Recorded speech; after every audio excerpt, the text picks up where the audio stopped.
അംഗനവാടികൾക്ക് പാചകത്തിനുള്ള ഉപകരണങ്ങൾ നൽകി. കൃഷ്ണപുരം ഗ്രാമപഞ്ചായത്തിലാണ് ഉപകരണങ്ങൾ നൽകിയത്. 1,82,459 രൂപ വിനിയോഗിച്ചാണ് ഉപകരണങ്ങൾ വാങ്ങിയത്. 14 വെയിങ് മെഷീനും അംഗൻവാടിക്ക് വാങ്ങി നൽകി. അംഗനവാടികൾക്ക് പാചക ഉപകരണങ്ങൾ വാങ്ങി നൽകി. 1,82,459 രൂപ വിനിയോഗിച്ചാണ് അംഗൻവാടികൾക്ക് പാചക ഉപകരണങ്ങൾ വാങ്ങിയത്.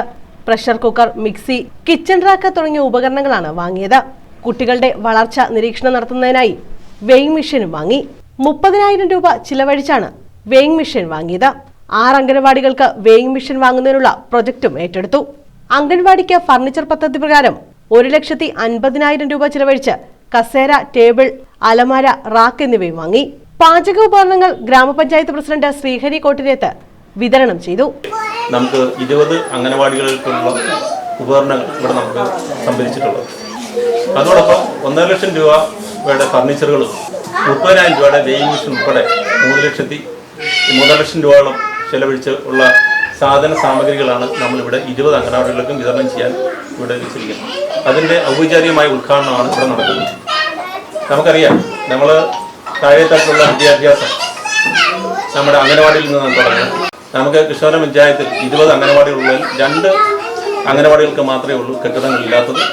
ഒന്നിന് ഇപ്പോൾ 14-ാം വാർഡിലെ അംഗനവാടിക്ക് KC വേണുഗോപാലിൻ്റെ MPയുടെ 20 ലക്ഷം രൂപ അനുവദിച്ചിട്ടുണ്ട്. ഏതായാലും കൃഷ്ണപുരം ഗ്രാമപഞ്ചായത്ത് അംഗനവാടികളുടെ കാര്യത്തിൽ സാമൂഹ്യക്ഷേമ വകുപ്പുമായിട്ട് ചേർന്നുകൊണ്ട് തന്നെ നമുക്ക് ഇതിൻ്റെ ഭൗതിക സാഹചര്യം മെച്ചപ്പെടുത്താൻ ഞങ്ങൾ എല്ലാവരും ഒറ്റക്കെട്ടായിട്ട് കക്ഷി രാഷ്ട്രീയത്തിന് അതീതമായ എല്ലാവരും ഒറ്റക്കെട്ടായിട്ട് നിന്നുകൊണ്ട്. പഞ്ചായത്ത് വൈസ് പ്രസിഡന്റ് ശ്രീലത ശശി അധ്യക്ഷത വഹിച്ചു. 6-ാം വാർഡംഗം S നസീം സ്വാഗതം പറഞ്ഞു. വികസനകാര്യ standing committee chairperson Raseena Badar, ആരോഗ്യ വിദ്യാഭ്യാസ സ്റ്റാൻഡിംഗ് കമ്മിറ്റി ചെയർപേഴ്സൺ ആശാരാജ്, വാർഡംഗങ്ങളായ രാധാമണി രാജൻ, സഹദേവൻ, ശ്രീലത ജ്യോതികുമാർ, ICD സൂപ്പർവൈസർ രമ്യ തുടങ്ങിയവർ പങ്കെടുത്തു. News bureau, Kayamkulam.